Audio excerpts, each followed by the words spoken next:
Firman Tuhan ya.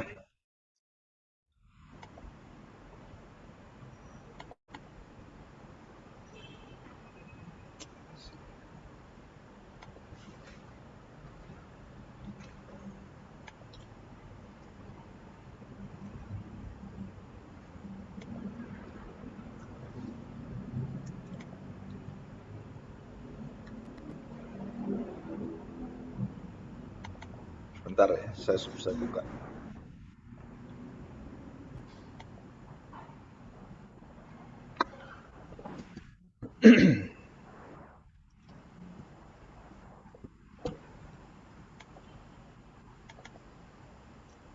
Ya, kita akan masuk dalam doa terlebih dulu ya. Mari kita masuk dalam doa. Kami hari ini memasuki satu pengenalan akan pengajaran hati Tuhan.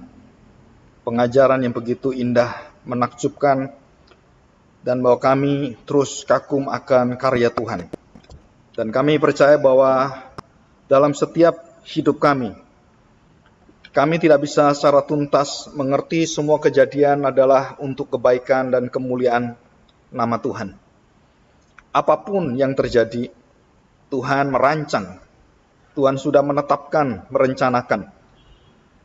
Dan bagi mata kami yang sementara yang terbatas dan sulit untuk bisa mengerti secara menyeluruh, Engkau menolong kami dengan kuasa firman-Mu, dan menolong kami dengan kuasa Roh Kudus-Mu, sehingga kami dihidupkan, iman kami, pengetahuan kami yang kekal di dalam Kristus, sehingga kami bisa mengamini, percaya, dan kami bisa memasuki sehingga setiap kali janji Tuhan itu dinyatakan dan dikenapi, kami melihat tidak ada kuasa yang bisa menghalangi rencana Tuhan, perjanjian Tuhan. Biarlah kami juga mohon pertolongan-Mu, dan biarlah kami juga dipimpin dengan satu sukacita yang besar, supaya kami bisa menikmati firman Tuhan dengan hati yang penuh sukacita. Terima kasih Bapa. Di dalam nama Tuhan Yesus, kami serahkan doa kami ini. Amin. Ya, kita akan memulai pembahasan ya. Minggu yang lalu kita sudah belajar tentang ketetapan Allah, pemilihan Allah. Nah, kita akan belajar kenapa terjadi pemilihan. Nah, setelah itu ada istilah ketetapan Allah. Nah, kita belajar ketetapan Allah dan khususnya kehendak Allah yang ada dua di dalam Alkitab secara mayoritas. Garis besar yang penting sekali, yaitu istilahnya adalah kehendak Allah yang dinyatakan dan dilihat secara jelas dan dimengerti oleh manusia. Dalam konteks sejarah manusia, dalam konteks kehendak Allah itu terjadi satu persatu dalam waktu manusia. Nah, saudara, itu disebut sebagai kehendak Allah yang dinyatakan, ya, yang secara eksternal itu dinyatakan kepada kita. Dan ada kehendak Allah yang tersembunyi yang kita tidak bisa mengerti karena memang kita terbatas. Baik itu waktu kita terbatas, kemampuan kita mengerti terbatas, dan kemampuan kapasitas otak kita, akal budi kita, itu sangat juga terbatas. Dan kalau Allah memikirkan semua itu, Allah adalah Allah yang tak terbatas. Dia adalah Allah yang maha kuasa dan maha tahu dan maha hadir. Jadi dia tidak terbatas dengan waktu. Dia di luar waktu, dia menciptakan waktu. Nah, untuk mengerti hal ini, saudara, yang internal atau yang ada dalam diri Allah, kekekalan itu yang direncanakan oleh Allah, maka ketetapan itu adalah ketetapan yang hanya bisa dimengerti secara sempurna oleh Allah. Bahkan malaikat pun tidak bisa mengerti secara tuntas seperti Allah mengerti. Dan kita hanya diberi satu perintah dan kita diberi satu kesempatan untuk hanya taat. Dan tidak ada yang lain. 10 komentar diberikan. Dan kita nggak ada tanya-tanya, saudara. Kenapa hukumnya kok begini? Kenapa urutannya salah ini? Nggak bisa, saudara. Karena apa yang Tuhan berikan itu sempurna. Nggak perlu ditanya, nggak perlu diperdebatkan, dan dibuat argumentasi. Nggak perlu. Maka saya percaya, kalau kita mengajar doktrin pilihan, ketetapan Allah dan dipilih sebelum atau predestinasi, determinasi. Jadi sebelum ditentukan, sebelumnya Allah sudah merancang semuanya. Saudara, itu disebut sebagai ketetapan Allah, decree of God. Dan kita tidak bisa mengerti itu. Kenapa? Karena Allah yang bisa mengerti. Dan semua diberikan melalui Alkitab. Saudara, tidak ada satu orang pun, Musa tidak ngerti, Ayub tidak ngerti. Tetapi dengan iman, semua orang-orang ini taat. Nah, di situ, saudara. Tidak ada perdebatan apapun. Ayub bertanya pada Tuhan. Abraham bertanya pada Tuhan. Nuh bertanya pada Tuhan. Saudara, tidak ada perdebatan. Dan kita lihat nabi-nabi, tidak ada nabi yang bisa mengganti rencana Tuhan. Ya. Minggu kemarin saya memberi penjelasan tentang apa? Tentang doa Abraham dan meminta, menawar jumlah orang yang benar di Sodom dan Gomora. Sampai 10. Batasnya 10. 50, 40, 30, sampai 10. Dan itu pun Abraham memberanikan diri. Abraham itu takut sekali. Gentar sekali dia. Kenapa dia memberanikan diri? Karena dia tahu ada Lot di sana. Ya minimal Lot itu bisa ngabarkan Injil lah. Anggaplah 2 orang. Gitu kan? 2 orang dengan pasangannya 4. Lot dengan anaknya 3. Gitu kan? Terus kemudian anaknya dengan istri Lot kira-kira 10. Bisa lah. Anggaplah 1 orang aja yang bertobat itu sudah 10 pas. Sama gitu. Jadi apakah ada, dan Tuhan mengatakan kalau ada, ketetapan Allah itu nggak jadi menghukum Sodom Gomora. Apakah jadi? Seperti diminta Abraham? Jawabannya Tuhan tahu semua. Bahkan Tuhan tahu bagaimana Abraham menawar dan batas Abraham menawar pun itu adalah ketetapan Allah. Tidak melanggar rencana Allah. Dan itu yang sulit dimengerti. Abraham tahu nggak kalau dia ngomong 10 itu sudah ditetapkan Allah? Ya nggak tahu. Yang tahu siapa? Yang tahu Tuhan. Yang rencanakan siapa? Ya Tuhan, semua tahu Tuhan. Nah, surah kita belajar ini. Ya, kita belajar the decree of God dan khususnya dalam 2 kehendak Allah yang dinyatakan pada kita. Yang eksternal dan yang internal. Ya, internal ini hanya bisa dimengerti oleh Bapa, Anak, dan Roh Kudus. Pengutusan, bagaimana Yesus harus mati, dan bagaimana dia matinya, menderitanya, satu persatu dia diurutkan semuanya, dan itu persis, dan waktunya tepat, tanggal, detik mati, kapan, tahu semua. Bapak tahu dan Bapak serahkan anak yang taat menyerahkan dirinya. Saudara, itu di luar nalar manusia. Dan tidak ada satu manusia yang mengatakan, oh saya ngerti kenapa Allah seperti itu. Nggak ada. Kita hanya taat, kita hanya mengamini. Firman itu tidak untuk perdebatan. Saya selalu ingatkan para hamba Tuhan, pendeta-pendeta yang berdebat di YouTube. Kenapa? Karena secara esensi, perdebatan itu tidak ada gunanya. Secara esensi nggak ada gunanya. Kalau orang nggak percaya debat terus, ya percuma kamu. Sampai berbusa-busa pun nggak ada gunanya. Doakanlah orang-orang itu. Jelaskan aja. Biarlah Tuhan yang akan menjelaskan, Roh Kudus yang akan membuka hatinya. Kita berdebat terus sampai bunuh-membunuh buat apa? Karena Tuhan mengatakan banyak yang dipilih, sedikit. Sedikit sekali yang dipilih. Banyak yang dipanggil. Nah, kalau kita percaya, nanti pasti ngerti. Nggak bisa. Itu urusan Tuhan. Ya, ada wilayah Tuhan yang kita nggak bisa otak-atik. Apa itu? Mengubah hati manusia. Itu wilayah Tuhan. Otaknya bisa ngerti, hatinya belum tentu. Ya, oke. Kita belajar ini. Nah, saudara, kita lihat di dalam Kisah pasal Kisah pasal 27 ayat 43 dan 44. Ya, perhatikan. Tetapi perwira itu ingin namanya kehendak, berkehendak, menginginkan menyelamatkan Paulus. Tetapi dia tidak ngomong kepada semua serdadu itu.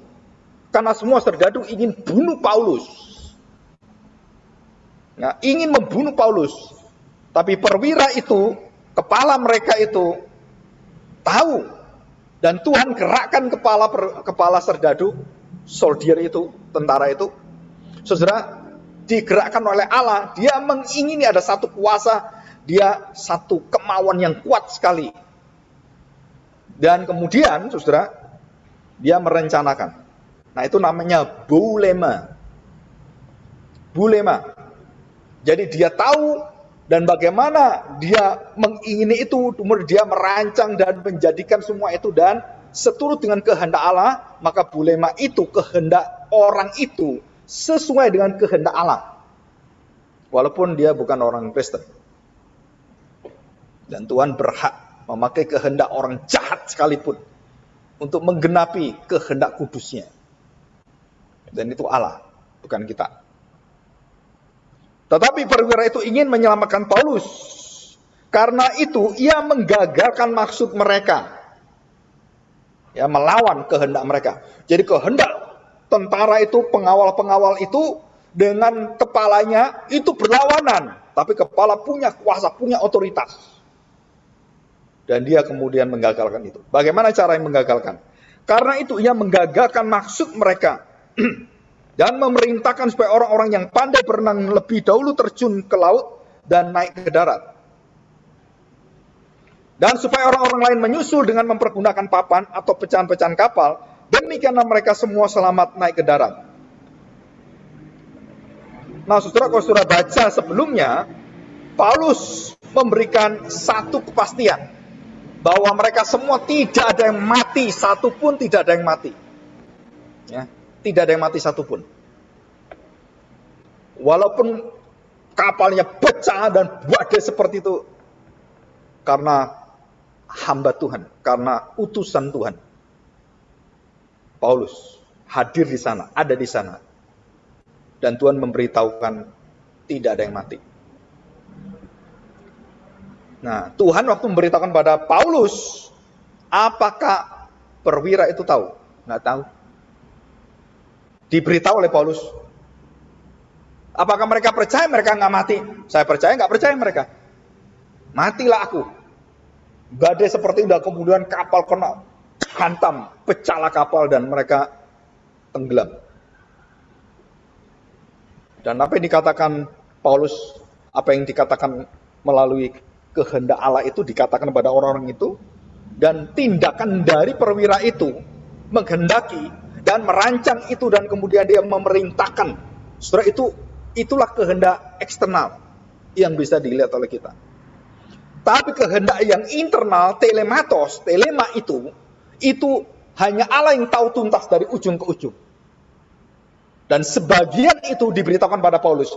Tapi Paulus pun tidak mengerti bagaimana Allah merancang dari ujung ke ujung. Paulus pun tidak tahu. Dan dia hanya diberitahu yang dia harus tahu. Di luar itu, dia nggak tahu. Kenapa? Nggak perlu tahu. Soalnya kalau kamu tahu, mati kamu. Otakmu pecah. Nggak mampu otak kita. Kapasitas otak kita berbeda dengan kapasitas pikiran Tuhan. Nah, saudara, dikatakan di sini. Ya, dengan jelas.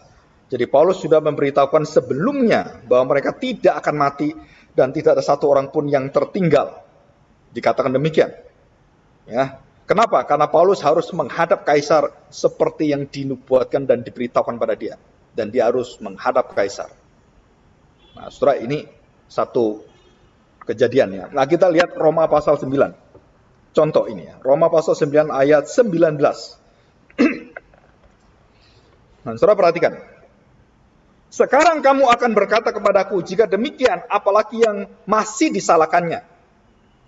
Sebab siapa yang menentang kehendaknya, saudara, ini kehendaknya adalah apa? Telema.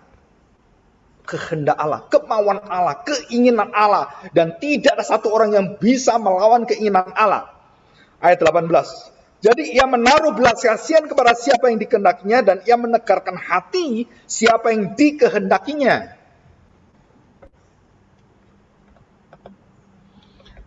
Saudara, kita baca ulang Amsal 21 Ini ayat yang saudara, saya minta saudara kalau bisa dimengerti, dihafalkan. Ya, ini ayat yang mengagumkan sekali. Saya baca ayat ini berpuluh-puluh kali dan saya tanya kepada orang ahli-ahli kitab, profesor-profesor yang biblika semuanya. Saya tanya setiap kali ada Profesor Sinan Kim, Kyu San Han, profesor yang banyak itu. Saudara, setiap kali saya ketemu mereka, saya tanya Amsal 21 ayat 1. Nah, mereka langsung tahu, oh, kamu tanya apa? Raja itu siapa? Itu raja khusus Israel atau semua raja? Dan semua menjawab dengan tegas dan jelas. Semua raja. Dan tidak ada yang mengatakan, oh ini raja Kristen, oh ini raja orang Yahudi. Enggak, semua raja. Dikatakan hati raja, semua raja, hatinya seperti batang air di dalam tangan Tuhan.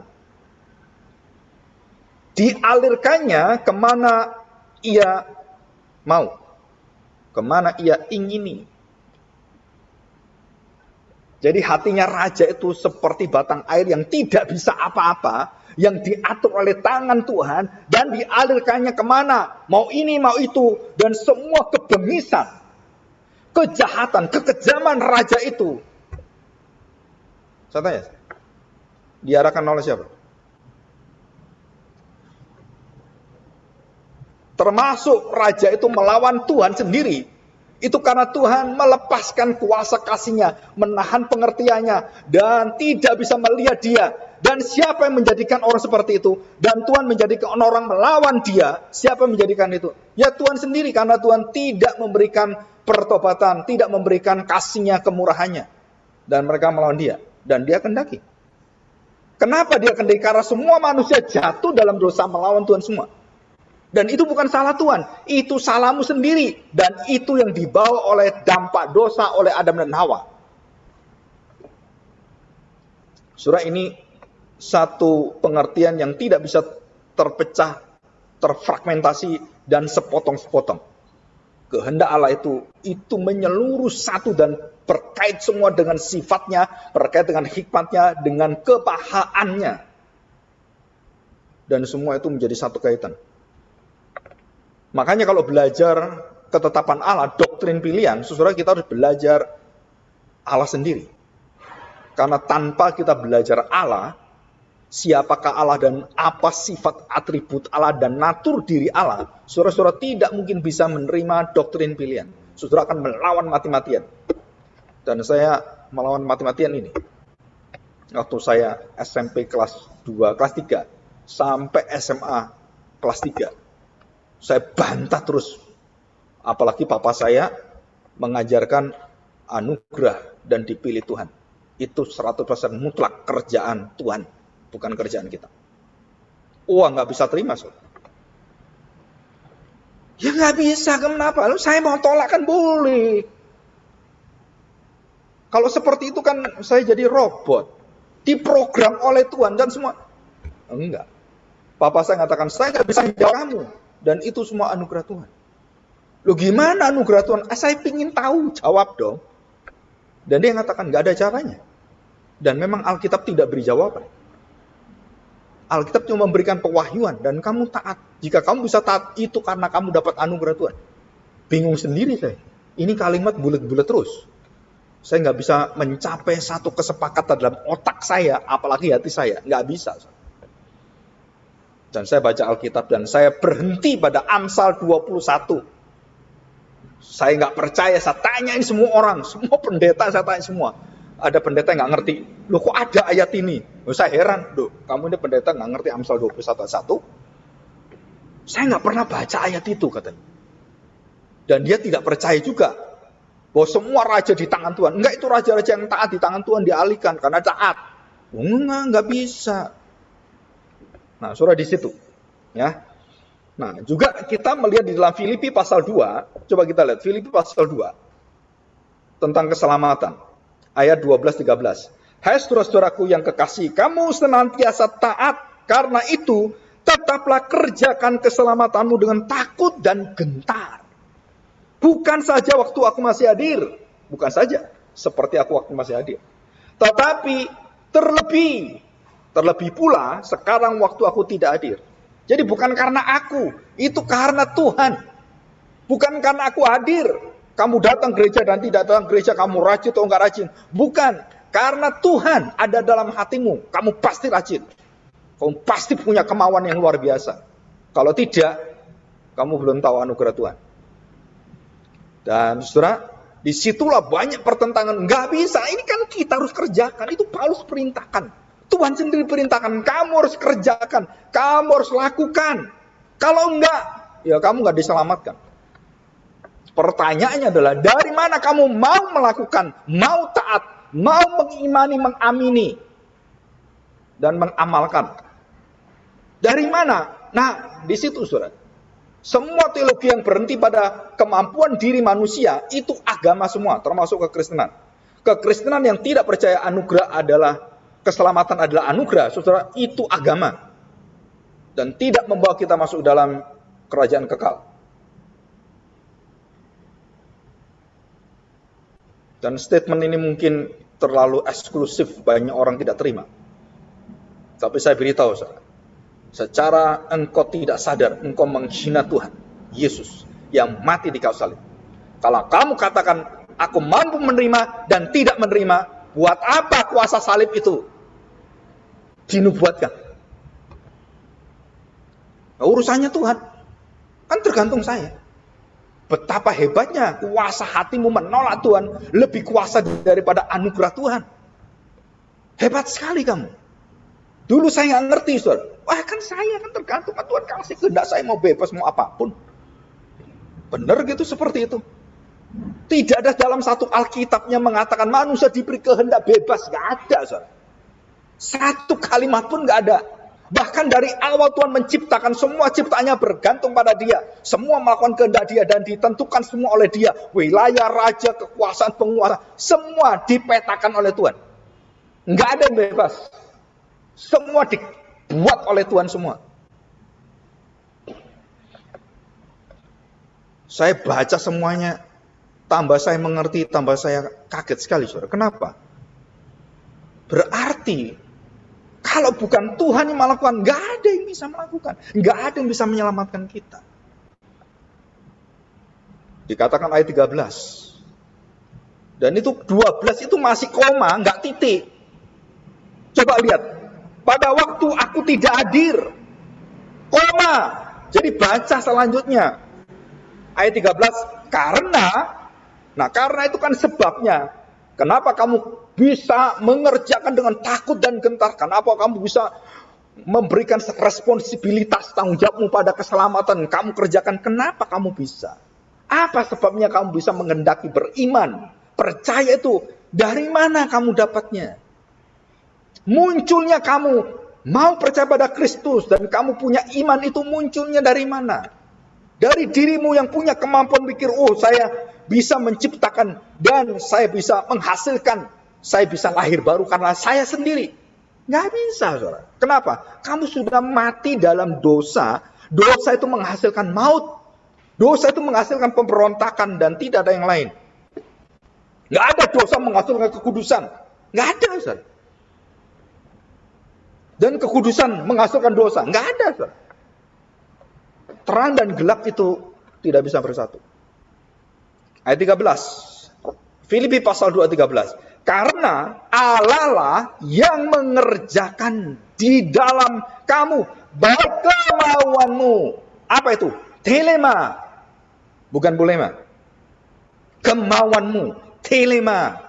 Dari Allah yang memberikan kemauannya menjadi kemauanmu. Kemauan Allah dan menjadi kemauan-kemauanmu yang memaui kemauan Allah. Mau. Mau apa? Maunya Tuhan. Saya maunya Tuhan yang dimaui menjadi mau saya. Dan itulah telema. Dan disitulah kunci mengerti election. Saya bertahun-tahun belajar. Bagaimana orang bisa mengerti ini ya? Saya cari terus di mana akarnya. Terus belajar terus. Akhirnya ketemu. Di pusatnya apa? Volition. Kerelaan kehendak Allah. Dan itu ditulis oleh Paulus. Efesus pasal 1 ayat 3 dan 4. Karena kerelaan Allah. bukan siapapun. Dikatakan karena Allah lah yang mengerjakan di dalam kamu, Allah yang menghendakinya, Allah yang mengerjakannya, ergon. Allah yang bekerja, bukan kamu. Allah yang bekerja. Saudara, ini luar biasa sekali. Lu tadi saya kerjakan keselamatan saya dengan takut dan kita. Bagaimana kamu kerjakan? Kekuatan siapa? Kamu berdosa, kamu hanya memberontak pada Allah, kamu hanya melawan Allah, kamu hanya bersungut-sungut, kamu penuh dengan kekhawatiran. Dari mana saya bisa mengamini taat? Saya bisa bertobat. Jelas jawabannya, karena Allah lah yang mengerjakan di dalam kamu. Baik kemauanmu maupun pekerjaan menurut kerelaannya. Saudara, inilah satu pengajaran yang tidak pernah diajar oleh iman agama lain. Gak ada, saudara cari semua. Tidak ada satu iman agama yang mengajarkan ini. Karena ini semua berfokus dan berpusat kepada siapa yang mengerjakan. Allah mengerjakan kamu, baik kemauan. Di mana Allah mengerjakan kamu? Di kayu salib. Maka tidak ada satu agama yang tidak mengakui Kristus. Itu bisa menemukan anugerah yang sempurna. Nggak bisa, saudara. Karena Allah lah yang mengerjakannya. Saudara, kita lihat. Itu slide keberapa? Coba dilihat ya. Tentang hati. Ini saya berikan yang bawah. Saudara perhatikan. Oh, nggak ada ya. Ini di tempat saya ada. Oh, berarti nggak ada. Saya beri semua. Yang catatan banyak nggak saya beri. Saudara, 62 kali saya catat dari NIDNTT. Karena saya punya aplikasinya. 62 kali. Itu saya catat, NIDNTT. Telema 62 kali menguasai seluruh perjanjian baru, 62 kali, dan 58 ayat yang membahas tentang telematos. Dan ini ada semua. Mulai dari Matius pasal 6 ayat 10, 7 pasal 21, 12, 18, 21, semua Markus pasal 3, Lukas. Seluruh kitab ada semua, hampir ada semua. Telematos. Itu 62 kali. Sedangkan bulema itu ada, kita lihat ya, bulema itu hanya 3 kali, ya, bulema. Nah, kita lihat yang bulema. Coba lihat yang di bulema, ya, hanya 3 kali. Kisah pasal 27 43 tadi yang kita baca, Roma 9 ayat 19 yang kita baca, dan 1 Petrus pasal 4 13. Nah, kita lihat yang 1 Petrus supaya kita tahu. 1 Petrus pasal 4 ayat yang ke-13. Nah, ini bulema. Hanya 3 bulema, tapi semua telematos, telema. Ya. Sebaliknya, bersukacitalah sesuai dengan bagian yang kamu dapat dalam penderitaan Kristus, supaya kamu juga boleh bergembira dan bersukacita pada waktu Ia menyatakannya, pada waktu kehendaknya diberitahukan. Itu namanya bulema, waktu kehendaknya kamu lihat terjadi dalam sejarah hidupmu, dalam sejarah manusia. Itu namanya rencana Allah yang dinyatakan, yang ada di depan dan digenapi satu persatu. 1 Petrus pasal 4 ayat 13. Jadi hanya 3. Kisah 27 ayat 43, Roma 9 ayat 19, dan 1 Petrus pasal 3 ayat 13. Pasal 4 ayat 13. Saudara, kita harus berusaha melihat firman itu menjadi kekuatan sandaran kita. Semakin kita dengan ketat melihat firman Tuhan, dan semakin kita bertanggung jawab melihat kebenaran firman Tuhan dan semua data dari firman Tuhan, saya percaya, saudara, kita memiliki iman yang sangat teguh. Karena yang kita bahas bukan pikiran manusia, tapi pikiran Allah, kehendak Allah yang ada di dalam firman Tuhan. Dan itu sangat penting sekali. Nah, kita akan lihat beda dan kesamaan bulema dan telema. Perhatikan, saudara. Jadi kalau telema itu diterjemah dengan kehendak. Kehendak Allah, keinginan Allah, satu kerinduan, satu kalau kita ngomong mendambakan. Ya. Tapi kalau bulema itu satu rancangan, plan. Itu bulema. Rancanganku bukan rancanganmu. Jalanku bukan jalanmu. Sejauh bumi dan langit, sejauh timur ke barat. Itulah bedanya kehendakku, rancanganku, jalanku dengan jalanmu. Saudara, dari situ kita tahu Yunus bertanya pada Tuhan dan dia membantah pada Tuhan. Nggak mau, Niniwe. Kenapa kamu selamatkan bangsa yang biadab seperti itu? Bangsa yang kejam seperti itu. Sedangkan bangsa yang kamu kasih anakmu sendiri, kau biarkan, kau buang. Kenapa bangsa? Tanda petik, bangsa. Tahu bangsat? Kenapa engkau berikan Injil ke sana? Nggak mau saya. Bayangkan saudara, kenapa? Habakuk juga sama. Di mana keadilanmu Tuhan? Kenapa Yunus menjadi prodigal prophet? Nabi yang terhilang. Bukan prodigal son, bukan anak yang terhilang. Dia nabi yang terhilang. Dan dia melarikan diri yang harusnya ke Niniwe, dia ke Yapo. Wah, jauh sekali. Saudara, ini sama dengan Rasul Paulus ingin mengabarkan Injil. Dia ingin ke Betania, Bitinia. Bukan Betania, Bitinia. Daerah yang akan masuk, yang dia pikir, oh itu daerahnya. Dan Roh Kudus melalui kekuatannya dan menghentikan Paulus dan dikatakan melalui Nabi Agabus. Kamu akan diikat seperti ini Paulus. Kehendakmu bukan kehendak Allah. Dan kamu tidak akan bisa kemana-mana. Dan kamu masuk penjara seumur hidup. Kamu ingin mengabarkan Injil. Saya ingin mencapai 50 kota, 40 kota. Maumu seperti itu. Dan Tuhan katakan, tidak bisa. Kasih pandemi. Mau apa kamu? Jalan Tuhan. Dan kamu diikat dengan pandemi. Dan kamu nggak bisa kemana-mana. Jadi pandemi ini adalah anugerah Tuhan yang luar biasa. Menguji hati manusia yang datang ke gereja. Engkau mencari apa di gereja? Pandemi ini menguji kerohanian kita, pertumbuhan rohani kita. Bertumbuh karena apa kamu di hadapan Tuhan? Surah saya bersyukur dan saya bersuka cita. Puji Tuhan, pandemi ini berkat yang tidak terlihat. Tangan Tuhan yang luar biasa. Gereja-gereja mengandalkan kekuatan sendiri, mengandalkan keuangan, mengandalkan kekuatan manusia, ambruk semuanya. Tapi gereja yang setia kepada Tuhan, berdiri teguh, tidak tergoyahkan. Saudara, kita bersyukur. Bukan puji pandemi, bukan. Kita nggak boleh puji pandemi. Oh, puji virus corona. Wah, corona, kamu berjasa ya, menguji iman orang Kristen. Edan ya. Virus itu adalah dampak dosa. Kerusakan itu dampak dosa. Jangan kamu memuji-muji dampak dosa. Oh, puji Tuhan, Yudas. Hebat kamu Yudas. Kamu nanti tak bikinkan kuburan Yudas. Kenapa? Jasamu besar. Karena kamu, Yesus disalibkan. Edan kamu. Itu pikiran yang gila, saudara. Perbuatan dosa dihargai. Dan itu dunia.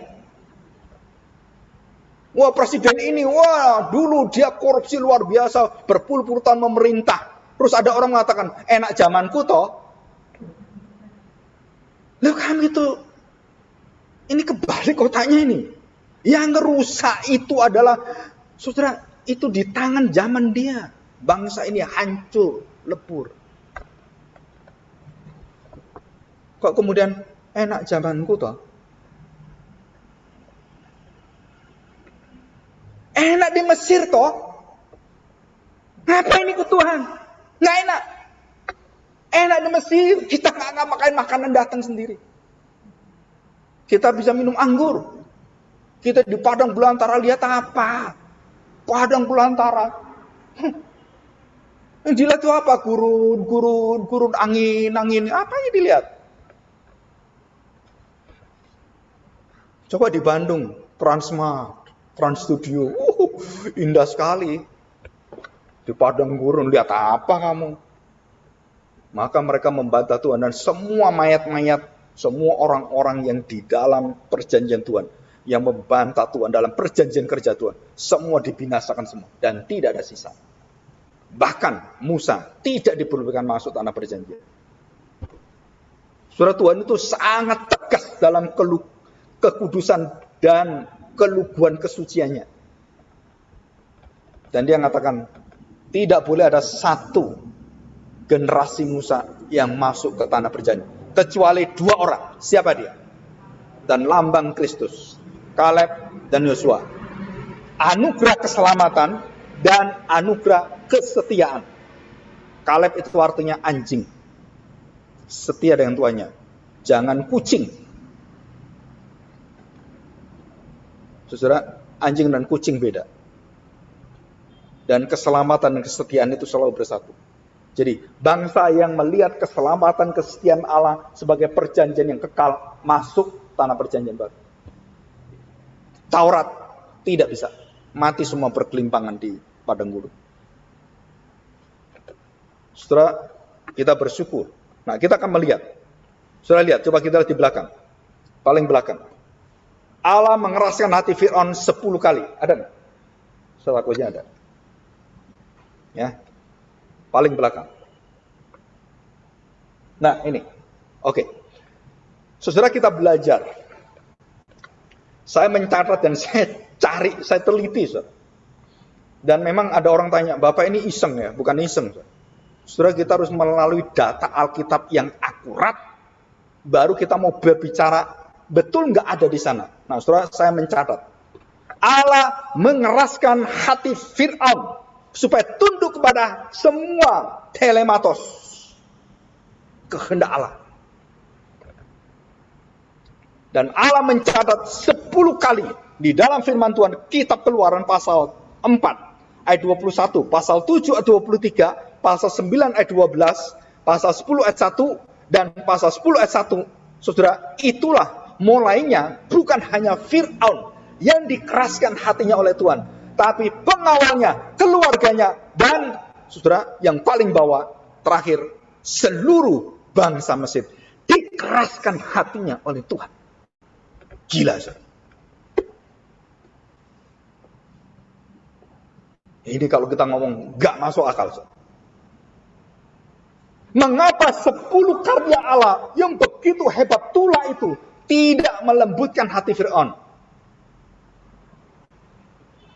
Jawabannya cuma satu, saudara. Karena aku, Tuhan, Yahweh, mengeraskan hatinya.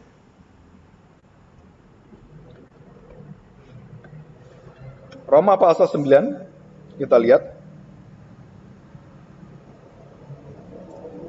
Ya. Kita lihat. Ayat 22. Jadi kalau untuk menunjukkan murkanya dan menyatakan kuasanya, Allah menaruh kesabaran yang besar terhadap benda-benda kemurkaannya yang telah disiapkan untuk kebinasaan. Tuhan memberikan kesempatan. Tuhan memberikan kesabarannya. Tuhan memberikan toleransinya. Tuhan memberikan, kalau orang mengatakan Tuhan menantikan, mengharapkan manusia itu berubah.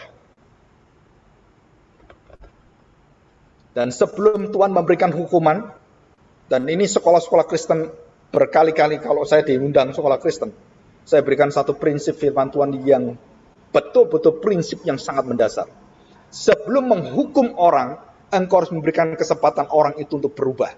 Jika tidak, kamu bukan pendidikan Kristen, kamu pendidikan agama. Sebelum Tuhan menghancurkan Sodom dan Gomora, Tuhan berikan hatinya dan Tuhan berikan belas kasih. Kalau ada 10 orang benar, aku tidak jadi membinasakan Sodom dan Gomora.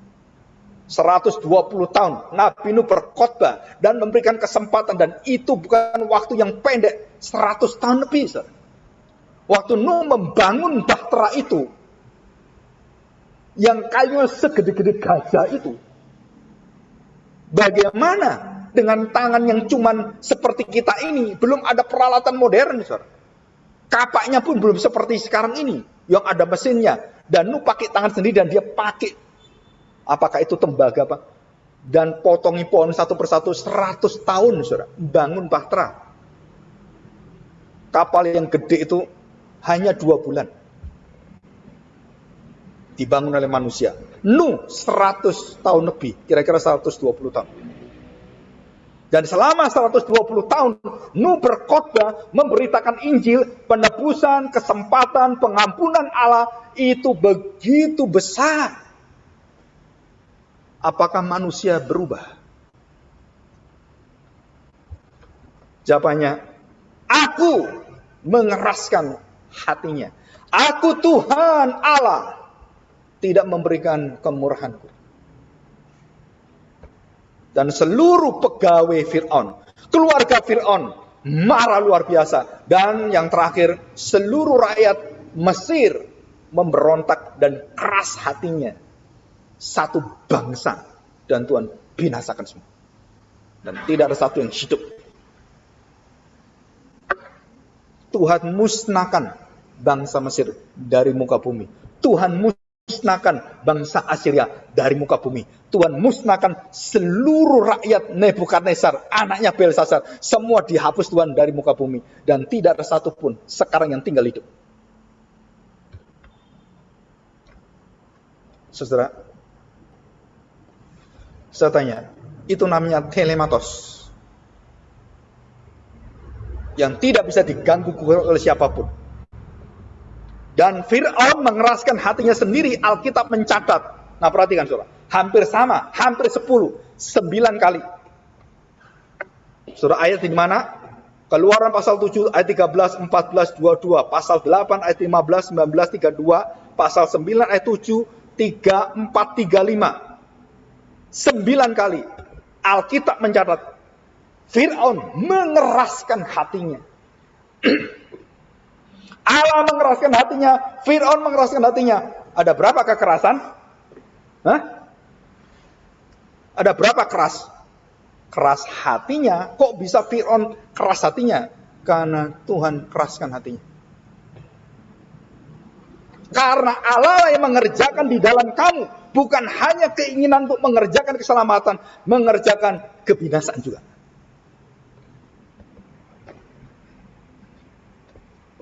Kenapa, saudara, John Calvin ditentang sembahyang sejarah oleh bapak-bapak gereja yang menolak doktrin anugerah keselamatan itu hanya bergantung pada karya Tuhan, karya Kristus.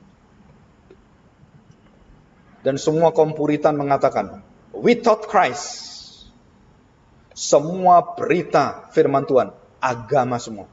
Dan saya percaya, betul, saudara. Kamu menghilangkan Kristus, kekristenan menjadi agama yang tidak membawa kamu keselamatan. Sebaik apapun teologi yang kamu ajarkan, sebaik apapun kesalehan, kerohanian yang kamu pamerkan dan dunia mengagum kamu, kamu tidak pernah selamat. Karena kamu tidak membutuhkan karya Kristus. Thomas Watson, Thomas Goodwin, William Perkins, Thomas Manton, William Batchelor, dan begitu banyak yang lain, termasuk saudara yang sangat luar biasa menuliskan tentang kekerasan hati, yaitu Jonathan Edwards. Dia mengatakan, there's no natural will. Martin Luther akhirnya mengikuti kekuatan firman Tuhan. Dan Martin Luther mengatakan, all of human will is the bondage of will. Semua keinginan manusia itulah keinginan yang diikat oleh dosa. Sampai Paus pun diikat dengan dosa dan menyatakan dirinya tanpa dosa. Itulah dosa yang terbesar, menyatakan diri tanpa dosa. Engkau menjadi Tuhan. Dan sampai hari ini orang-orang Katolik masih punya iman Paus tidak berdosa. Saudara, inilah satu kehancuran iman Kristen. Ya. Jadi jelas sekali dikatakan di sini. Ayat yang ke-23. Perhatikan, Saudara. Justru untuk menyatakan kekayaan kemuliaannya atas benda-benda belas kasihannya yang telah dipersiapkannya untuk kemuliaan, yaitu kita yang telah dipanggilnya bukan hanya dari antara orang Yahudi, tetapi juga dari antara bangsa-bangsa lain. Jadi kalau barang-barang kebinasaan saja diberi kesempatan oleh Tuhan, kesempatan untuk berubah, karena Tuhan ada Tuhan yang adil, Tuhan yang penuh dengan belas kasihan, Dia juga curahkan kemurahannya kepada benda-benda yang dibinasakan. Apalagi kamu. Orang-orang yang ditetapkan, dipilih Tuhan, dan namamu sebelum dunia ada, kamu dipilih oleh Tuhan, dan namamu ada di kitab kehidupan. Apalagi kamu, bagaimana Tuhan tidak memberikan kesabaran yang kekal itu kepada engkau. Petrus bertanya, berapa kalikah aku harus mengampuni saudaraku? 7 kalikah? Tuhan mengatakan, bukan. Lu kan hukum Taurat? Bukan. Dan Tuhan mengatakan 70 kali, 7 kali. Apa artinya itu? Kalau kamu katakan 7 kali, kebinasaan. 70 kali 7, kekekalan. Dan itulah rahasianya. Perjanjian baru. Perjanjian lama 7 kali. Perjanjian baru 70 kali 7 kali. Karena bukan kamu yang mengampuni, Bapa Surgawi yang memberikan. Jadi rahasia-rahasia yang besar dalam iman Kristen. Dalam doktrin pilihan. Dan kita tidak bisa main-main lagi. Dan disitulah kita akan mengalami satu jaminan, satu penghiburan yang kekal. Saudara, di dalam seluruh kejadian hidup kita, saudara, kita menjadi tenang. Kenapa? Karena Tuhan punya kehendak satu persatu tahu semua. Dan kita nggak pernah takut apapun. Bukan berarti kita malas-malesan. Ya udah, diam aja. Nggak bisa. Karena yang mengerjakan, kamu giat, kamu bekerja. Karena Allah yang bekerja dalam. Jadi semua orang Kristen, kalau menjadi Kristen, tidak ada satupun yang tidak bekerja. Kenapa? Karena Allah bekerja dalam dirimu, jiwamu. Dan tidak ada orang Kristen yang malas, nggak mau mengabarkan Injil. Nggak bisa. Kenapa? Karena kamu adalah garam dan terang. Pengabaran Injil bukan pekerjaan, bukan perintah, bukan tugas, tapi jati dirimu. Orang Kristen pasti menyatakan kasih Kristus. Nggak mungkin nggak. Bukan supaya orang tahu saya Kristen, saya kasih kamu ya duit, saya kasih kamu kasih Tuhan, dan kamu tahu saya Kristen loh. Supaya saya diakui saya ini Kristen. Bukan, saudara. Saya melakukan perbuatan baik supaya saya diterima oleh Tuhan, supaya saya bisa selamat. Itu bukan iman Kristen. Tapi saya memberikan semua kebaikan-kebaikan karena saya menerima kebaikan yang besar melampaui hidup saya. Kasih setia Tuhan melampaui dari nyawa saya. Kemurahanmu lebih dari hidup. Dan itulah iman Kristen. Tidak pernah kecewa orang menolak kita. Kenapa? Tuhan menutup pintu hatimu. Bukan saya. Saya hanya memberitakan kemurahan Tuhan, Injil Tuhan. Dan waktu kamu tolak saya nggak sakit hati. Kenapa? Tuhan yang tutup hatimu. Kenapa saya sakit hati? Malah saya suka cita. Saya tahu, oh Tuhan tidak mengendaki kamu. Itu urusan kamu dengan Tuhan. Tidak ada urusan dengan saya. Jadi kalau pendetanya bisa mengabarkan Injil, orang bertobat, banyak orang, aduh saya bertobat karena pendeta ini. Salah, saudara. Karena pendeta tidak bisa nobatkan orang. Sebaik-baik pendeta dan sehebat-hebat pendeta, sejenius pendeta, saudara, kenyataannya dalam sejarah gereja, yang dipakai Tuhan adalah nelayan. Bukan ahli teologi. Dan itu membuat saya takut dan gentar. Saya berkali-kali memberitahukan pada pendeta lulusan teologi, firman Tuhan dengan jelas memberitahu pada kita. Hanya satu pendeta lulusan teologi, namanya Rasul Paulus. Dan 12 pendeta rasul tidak pernah lulus teologi. Bukan saya menolak teologi, enggak. Mendidik anak dalam teologi penting sekali. Tapi Tuhan memakai di luar semua tangan manusia. Tuhan punya hak, punya kerelaan. Dan selalu, saudara kalau saudara perhatikan baik-baik, gerakan gereja Tuhan itu tidak dimulai dari sekolah teologi. Dimulai dari mana? Hati yang bertobat. punya kerinduan luar biasa. Saya berdosa, saya menemukan Tuhan, saya ingin orang berdosa seperti saya menemukan Tuhan, dan saya akan dipakai Tuhan menjadi kekuatan yang luar biasa. Dan itu yang ada, bukan karena latar belakang saya. Dan saya harapkan gereja Puritan mengalami misi seperti itu. Bergantung Pak Agung aja lah, mau ngabarkan Injil Pak, ya biarin pendetanya. Saudara-saudara salah masuk gereja, saya beritahu. Kalau saudara menjadi penonton, pengagum, saudara salah masuk gereja.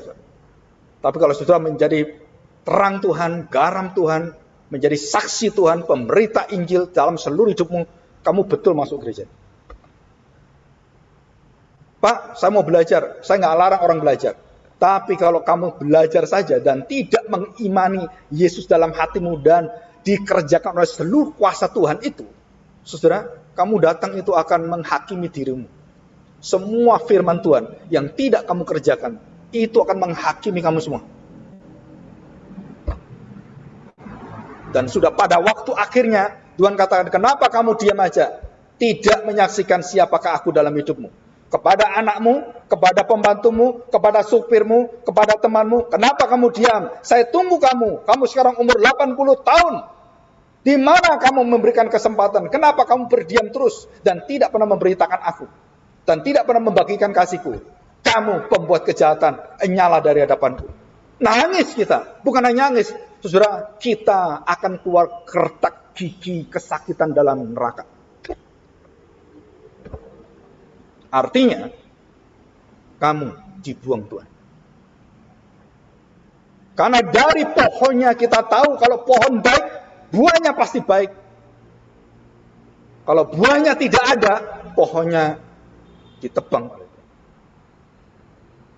Saudara, ini satu sisi kita mendapatkan satu kekuatan penghiburan luar biasa. Satu sisi yang lain kita tahu satu ketakutan yang mengerikan luar biasa. Jadi doktrin pilihan ini menyatakan pada orang percaya begitu nyaman, begitu dihiburkannya. Tetapi ada orang berdosa, saudara, kengerian yang luar biasa. Seluruh bangsa Mesir, seluruh murid Tuhan Yesus tidak menerima telematos. Saudara tahu ini. Filipus, Petrus, Yudas apalagi tidak menerima kehendak Allah. Apa kehendak Allah? Mesias harus menderita mati. Berita yang utama dari kitab Yesaya 53. Siapakah Mesias? Manusia penuh dengan penderitaan dan manusia yang akan memberikan hidupnya sampai mati. Semua tolak itu, gereja-gereja tolak itu. Saudara-saudara pikir saudara tenang aja, tidak mengajarkan Kristus yang mati menderita, ada hakimnya. Dan itulah menentukan, you are the chosen or abandoned. Kamu dipilih atau kamu dibuang Tuhan. Dari manakah jatuh bangunnya gereja? Saudara, pemberitaan Kristus yang mati di kayu salib dan kuasa kebangkitan. Menjadikan imanmu tidak sia-sia. Paulus berkali-kali di dalam 1 Korintus 15. Kalau imanmu tidak percaya Kristus mati dan bangkit dan tidak memberitakan ini, semua kematian semua. Semua sia-sia. Dan inilah yang kita lihat. Ya, oke, yang terakhir kita lihat ke belakang. Ya, bulema dan telema. Jadi ya saudara, bulema adalah planning Allah yang kita lihat terjadi dalam hidup kita. Telema, kehendak Allah yang tersembunyi. Ada yang dinyatakan dan itu dilakukan menjadi bulema dan hanya tertentu dan kita tahu semuanya. Dan saudara, semua kehendak Allah itu adalah ditentukan oleh Allah sendiri. Ya, waktu pembinaan saya beritahukan kehendak Allah yang kekal tidak sekekal kehendak daripada diri Allah sendiri. Jadi Allah menghendaki ABC. Kehendak Allah itu bukan Allah. Allah adalah kasih. Tapi kasih itu bukan Allah. Saudara perhatikan baik-baik. Saya memberitakan, Allah, aku adalah yang awal dan yang akhir. Saudara perhatikan. Pengetahuan Allah, teologia ini, yang di dalam Alkitab, itu bukan Allah. Dan banyak orang tidak bisa membedakannya. Dan banyak orang yang mengilahkan teologi dan membuang Allah. Orang bisa teologi dengan luar biasa mengenal Allah, tapi hidupnya tidak pernah berubah. Tidak ada kasih, tidak ada pengampunan, tidak ada mengerti orang, tidak ada belas kasihan. Kenapa? Karena kamu menjadikan teologi menjadi Allahmu, dan Allah sejati yang punya belas kasihan, kamu buang. Sama-sama binasa. Atau kalaupun kamu seorang yang mengerti teologi, orang yang sempurna teologi reformmu, kamu tetap binasa. Karena kamu sama dengan ahli Taurat dan Farisi. Mengerti semua, hidup tidak berubah. Saudara, jadi Allah keputusannya kekal. Dan kita lihat, Allah itu luar biasa. Dia itu memberikan semua keputusan sebelum dunia ada. Kamu tahu ini semua, dan kamu mengerti, dan kamu menghina orang. Kalau kamu tidak tahu ini, kamu binasa. Nah, di situ kamu yang binasa. Kenapa kita binasa? Karena teologi, pengertian kekekalan Allah, ketetapan Allah menjadi Allahmu. Padahal Allah itu begitu sabar dalam ketetapannya. Dengan benda-benda kemurkaannya, dia memberikan kesabarannya. Kamu kok enggak? Kamu marah-marah orang, tunduk orang, hakimi orang, tuduh orang, hukum orang. Siapa kamu? Firman Tuhan mengatakan, Allah sabar terhadap benda-benda kemurkaannya. Di mana kesabaranmu? Semua tutup mulut semua. Malu semua. Dan waktu saya mendengarkan penjelasan-penjelasan dan buku-buku orang-orang yang begitu hatinya cinta Kristus dan membukakan itu. Dan setiap orang-orang yang membahas tentang Kristus, mereka melihat dirinya begitu lemahnya diri. Dan mereka tidak mampu untuk melihat dirinya lebih baik dari orang lain. No, mereka selalu tepuk dadanya. Mereka tidak berani lihat Tuhan. Dan mereka tidak bisa menghakimi siapapun. Dan hanya firman Tuhan yang berhak menghakimi. Yang kita hadirkan apa? Kasih kesabaran Tuhan. No, tidak caci maki orang. Goblok kamu. Nggak ngerti kamu. No, tetap memberitakan Injil Tuhan. Dia tidak mencaci maki orang. Nggak ada. Petrus memberitakan firman Tuhan. Orang nggak terima. Marah-marah. Nggak ada. Kenapa sekarang? Para rohaniawan, pemimpin-pemimpin yang mengerti firman Tuhan, begitu sombongnya, mengangkat dirinya, dan di mimbar seolah dia itu Tuhan. Tunjuk orang satu-satu. Tidak memberikan kesabarannya. Coba di mimbar kamu, doakan, kita mendoakan para hamba Tuhan yang tidak mengenal, dan kita doa untuk jemaat. Ada gitu? Jadi sekarang mimbar dipakai oleh setan, saudara. Untuk apa? Berantem. Ayo. Dan setan tepuk tangan. Puji Tuhan. Pendeta ini ngantem ini, pendeta ngantem. Kerajaanku berdiri di gereja. Haleluya. Saudara, telema itu sesuai serasi dengan kekudusan Allah, kasih Allah, kesabaran Allah. Satu hati yang sangat menantikan anaknya kembali. Kita selalu menjadi anak sulung. Kenapa menjadi anak sulung? Begitu adiknya bertobat, dia itu kurang ajar. Dia itu memboroskan, dia tuduh terus, kita tuduh terus. Dosa adik kita, dosanya terus. Dan kita angkat, aku ini loh, tahu nggak? Jasaku luar biasa, Papa. Papa tak sertai terus. Kan gereja seperti ini sekarang. Siapa yang menjadi hati Bapak? Saudara tahu orang berdosa itu nggak suka dicaci maki, betul ya? Kalau kamu salah, senang dicaci maki. No. Tapi kalau orang berdosa, diberi kesempatan, perempuan berdosa, Tuhan Yesus tidak tuduh wanita itu, tapi semua orang tuduh. Kamu dibawa, dihakimi, mau dirajam. Tuhan katakan, siapa yang tidak berdosa, ambil batu. Rajam yang pertama kali. Yang mengaku dirinya tanpa dosa, ambil batu, rajam dia. Ayo, kamu yang mulai. Semua boleh ikut. Satu saja yang tidak berdosa. Ambil batu. Ada? Dan siapa yang berhak hari itu? Ambil batu. Yang tidak berdosa, hantam wanita. Siapa? Yesus sendiri. Dan dia tidak lakukan. Dia memberikan kesempatan kesabarannya. Watak karakter Kristus itu hilang. di permukaan gereja. Yang ada kebencian, merasa diri paling sombong. Ini, aku yang berjasa. Aku anak sulung, aku menjaga engkau Tuhan. Bapa, aku ini yang melihat, aku membantu kamu. Saudara. Dan istilah kita melihat, pemilihan Allah adalah kebesaran hati Allah yang dalam sekali. Bukan menjadi kesombongan bagi kita, menjadi penghakiman kepada orang-orang Kristen lainmu. Bukan, saudara. Tapi menjadikan satu kesempatan kesabaran. Saya di mana-mana di gereja, begitu orang tahu, berarti Bapak ini mengakui double predestination, dipilih dan dibuang. Ya kamu tahu sendiri.